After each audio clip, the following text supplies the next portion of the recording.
All right, so in this video, we're going to talk about inverse functions. So first off, we're going to talk about notation of inverse function. All right, so that f to the negative 1x. The negative 1 is not an exponent, it's just the way the symbol is written for inverse functions. But that's the notation that you're typically going to see right here. Again, that just means the inverse. Anytime you see that raised to the negative 1, that's what that is. Algebraically, so here's really where we get to define what a function is. They're just functions that reverse or undo each other. So the most basic example of what inverse function would be, let's call f of x, like x plus 5. So if that's f of x, the inverse of that function, well, what's the opposite of adding 5 to x? And of course, it's just subtracting. So that's a basic example of what an inverse function is.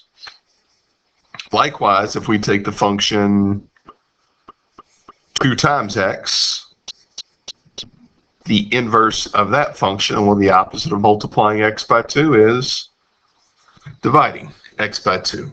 So those also are inverses. Mostly what we're going to look at is linear, but I'm going to throw in one quadratic. So if that is the function f of x, its inverse, well, what's the opposite of squaring a number? It's square rooting a number. And those two functions should look familiar. We've obviously been working on those quite a bit. All right, so here are the steps on how to find the inverse of a function. So if it is already in function notation, which most of the time it will be, your first step is to replace f of x with the y variable. Since inverses just undo each other, they're kind of like opposites. Step 2 should make sense. You're switching out the x and the y variables with each other. And then step 3, you're going to have some pretty simple algebra. You're going to solve for y. And then step 4, you're just going to put the inverse symbol back kind of right at the beginning where it belongs. So we're going to go through, I'm going to do 3 examples with you. I'm going to have you try 3 on your own. So be ready to pause the video when I say, so you can kind of practice before you see the answer. So we're going to, again, the directions here say determine f of negative 1x. But it might as well say determine the inverse for each function. Because remember, that's what that symbol means. It means inverse. So let's do the first one together, and I'll have you try number 2 on your own. Again, the first step is to replace the f of x with the y variable, because the y variable is just easier to work with. Step number 2, we're going to switch out the x and the y. It's kind of the crucial step. So inverses undo each other. The x and the y just flip-flop. And now we're going to solve for y. So now just some pretty basic algebra.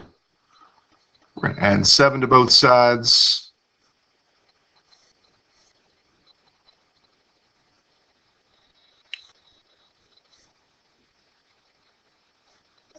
Now there are a couple different ways to write the final answer here. Divide both sides by 2.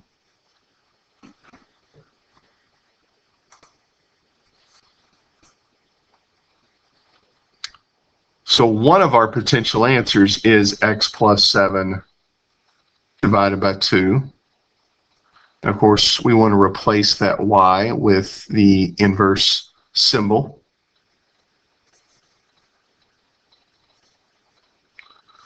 But you may also see this written a different way, and this is going to come up a lot in the quadratics unit when we're solving using the quadratic formula, is they're going to split that fraction. Right now it's written as one big fraction, so they may split it up into 2 separate fractions.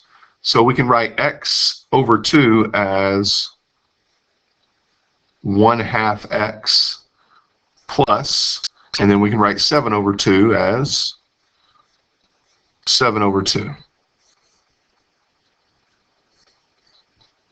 So both of these are correct, and there's a good chance you're going to see both of those type answers on multiple choice type assessments. So make sure you can go both directions there. All right, so try number 2 on your own. Pause the video. I'm going to show you the answer here at about the 5.5-minute mark.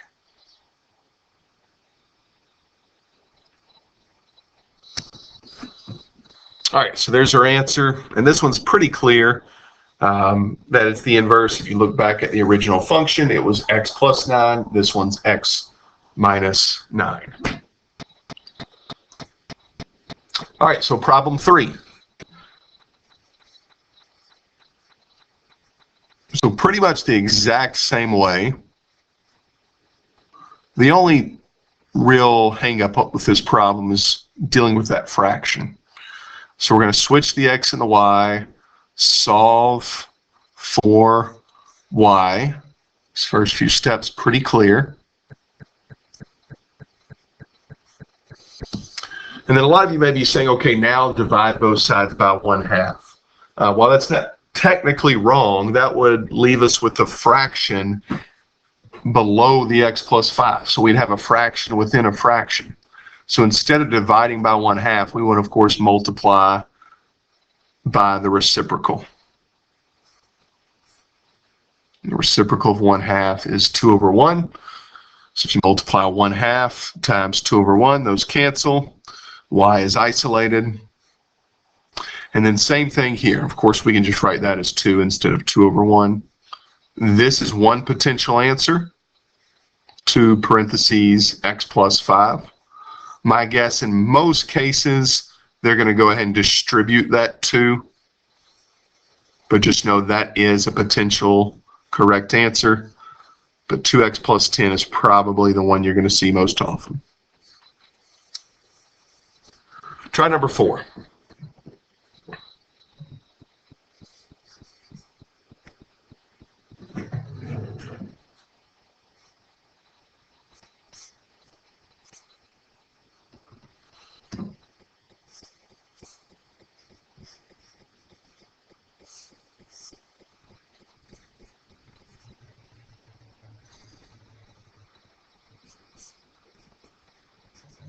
All right, so here's one answer.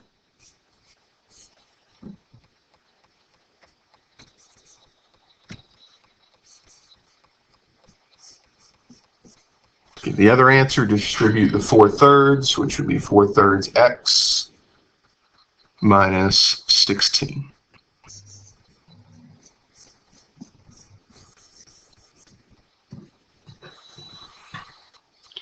Last one, try to determine the inverse of the function of x equaling x minus 7 divided by 12. Go ahead and pause the video. I'll show the answer in about 8.5 minutes. So 12x plus 7 is the answer.